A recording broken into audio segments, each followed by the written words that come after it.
Jaundice ಅಂದರೆ ಒಂದು ಕಾಯಿಲೆ ಅಲ್ಲ. ಜಾಂಡಿಸ್ ಅಂದರೆ ಲಕ್ಷಣ. ಜ್ವರ ಕಾಯಿಲೆ ಅಲ್ಲ, ಅದು ಟೈಫಾಯ್ಡ್ ಇರ್ಬೋದು, ಟಿ ಬಿ ಇರ್ಬೋದು, ಅದು ಮಲೇರಿಯಾ ಇರ್ಬೋದು, ಅದು ಡೆಂಗಿ ಇರ್ಬೋದು. ಹಾಗೆ ಜಾಂಡಿಸ್ ಅಂದರೆ ಒಂದು ಕಾಯಿಲೆ ಅಲ್ಲ. ಜಾಂಡಿಸ್ಗೆ ನಾನಾ ಕಾರಣಗಳಿವೆ. ಜಾಂಡಿಸ್ ಮುಖ್ಯವಾಗಿ ಈ ಲಿವರ್ನಲ್ಲಿ ನೀನು ತಿಳ್ಕೊಂಡಂಥ ಜಾಂಡಿಸ್ ಏನು ಅಂದರೆ ಅಲ್ಲಿ ಇನ್ಫೆಕ್ಷನ್, ಆ ವೈರಸ್ ಈ ವೈರಸ್ ಅದು ಇದು ಅಂತ. ಇದು ಕೂಡ ನಮಗೆ ಗೊತ್ತಾದದ್ದು ಬಹಳ ಇತ್ತೀಚೆಗೆ. 1944ರವರೆಗೆ ಪಾಶ್ಚಾತ್ಯರಲ್ಲಿ ಜಾಂಡಿಸ್ ಅಂದರೆ ಲಿವರ್ನಲ್ಲಿ ಕೀವು ಆಗೋದು ಅಂತ ಮದ್ದು ಕೊಡ್ತಾಯಿದ್ರು. ಸೆಕೆಂಡ್ ವರ್ಲ್ಡ್ ವಾರಲ್ಲಿ ಎಷ್ಟೋ ಜನ ಕೀವಾಗಿದೆ ಅಂತ ಕೊಂದಿದ್ದಾರೆ. ಆದರೆ ಅದನ್ನೆಲ್ಲ ಬದಲಾಯಿಸಿದವಳು ಒಬ್ಬ ಹೆಂಗಸು. 1944ರಲ್ಲಿ ಎರಡನೇ ಮಹಾಯುದ್ಧದ ನಂತರ ಬ್ರಿಟಿಷ್ ಗವರ್ಮೆಂಟ್ನವರು ಒಂದು ದೊಡ್ಡ ಆಸ್ಪತ್ರೆ ಮಾಡಬೇಕು, ನಾವು ರಿಸರ್ಚ್ ಸೆಂಟರ್ ಮಾಡಬೇಕು ಅಂತ ಒಂದು ಬ್ಯಾರಕ್ಸನ್ನು ತೆಗೆದು ಆಸ್ಪತ್ರೆ ಮಾಡಿದರು. ಅದಕ್ಕೆ hammer Smith hospital, royal post graduate medical school ಅಂತ ಮಾಡಿದರು. ಈ ಆಸ್ಪತ್ರೆಯನ್ನು ಕಟ್ಟುವಾಗ ನಮ್ಮ ಊರಲ್ಲಿ ಆಸ್ಪತ್ರೆ ಕಟ್ಟುವುದಂದರೆ ಶುರುವಿಗೆ ಬಿಲ್ಡಿಂಗ್ ಮಾಡೋದು, ಮತ್ತು ಏರ್ ಕಂಡೀಷನಿಂಗ್ ಹಾಕೋದು, ದೊಡ್ಡದು ಮಾಡೋದು, ಮತ್ತೆ ಯಾರನ್ನಾದರೂ ಕಾಕಪಕ್ಕಿಗಳು ತಂದು ಡಾಕ್ಟ್ರ್ ಮಾಡೋದು.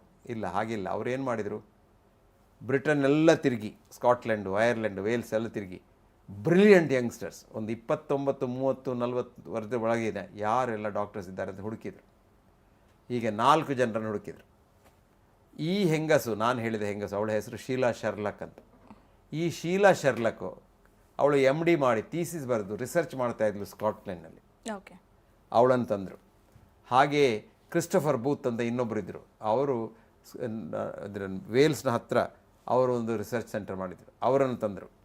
ಆದ ನಂತರ ಶಾಫಿ ಶೇಫರ್ ಅಂತ ಇನ್ನೊಬ್ಬರಿದ್ದರು, ಅವರು ಕಾರ್ಡಿಯಾಲಜಿಸ್ಟ್, ಅವರನ್ನು ತಂದರು. ಮತ್ತು ಸರ್ ಜಾನ್ ಮೆಕ್ಮೈಕೆಲ್ ಅಂತ ಇನ್ನೊಬ್ಬರನ್ನು ತಂದರು. ಹೀಗೆ ಈ 4 ಜನರನ್ನು ತಂದು ಆಸ್ಪತ್ರೆಯಲ್ಲಿ ಏನೂ ಇಲ್ಲ, ಅದು ಆರ್ಮಿ ಬ್ಯಾರಕ್ಸ್. ಅವ್ರದ್ದು ಹೇಳಿದರು, ನೀವು ಈ ವೈದ್ಯಕೀಯ ಜಗತ್ತನ್ನು ಬದಲು ಮಾಡಬೇಕು ಅಂತ. ಈ 4 ಜನ ಕೂಡ ಬದಲು ಮಾಡಿದರು. ಶೀಲಾ ಶರ್ಲಕ್ಕು ಇಡೀ ಗ್ಯಾಸ್ಟ್ರೋಇಂಟೆಸ್ಟೈನಲ್ ಅದು ಕೂಡ ಲಿವರ್ನ ಕಾಯಿಲೆ, ಅವಳು ಲಿವರ್ ದೊಡ್ಡ ಸ್ಪೆಷಲಿಸ್ಟ್. ಅವಳು ಲಿವರ್ನ ಕಾಯಿಲೆಗೊಂದು ವೈಜ್ಞಾನಿಕ ತಳಹದಿ ಕೊಟ್ಟಳು.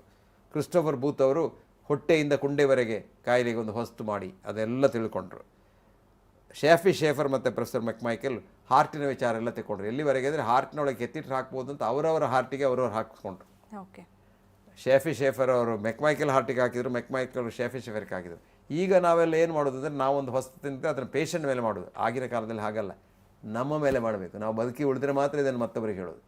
ಅವರಿಬ್ಬರು ಒಂದು ಕಾಗದ ಬರೆದ್ರು ಅವ್ರ ಹೆಂಡತಿಗೆ, ಈ ಎಕ್ಸ್ಪೆರಿಮೆಂಟ್ನಲ್ಲಿ ನಾವು ಸತ್ತರೆ ಇದು ಯಾರು ಜವಾಬ್ದಾರ, ನಾವೇ ಜವಾಬ್ದಾರ ಅಂತ ಬರೆದಿಟ್ಟು, ಅವನು ಮಲಗಿದ, ಇವನು ಕೆತ್ತಿಟ್ಟು ಹಾಕಿದ, ಸಾಯಲಿಲ್ಲ. ಇನ್ನೊಬ್ಬ ಮಲಗಿದ, ಅವನು ಕೆತ್ತಿಟ್ಟು ಹಾಕಿದ, ಅವನು ಸಾಯಲಿಲ್ಲ. ಹಾಗಾಗಿ ಇವತ್ತು ನಮಗೆ ಕೆತ್ತಿಟ್ಟು ಹಾಕ್ಬೋದು ಗೊತ್ತಾಗಿದೆ. ಹೀಗೆ ಬಂದವರಿಗೆಲ್ಲ ಆ್ಯಂಜಿಯೋಗ್ರಾಮ್ ಮಾಡಿ ಲಗಾಡ್ ತೆಗಿತೇವೆ. ಇದಕ್ಕೆಲ್ಲ ಕಾರಣ ಅವರು ಪಾಪ.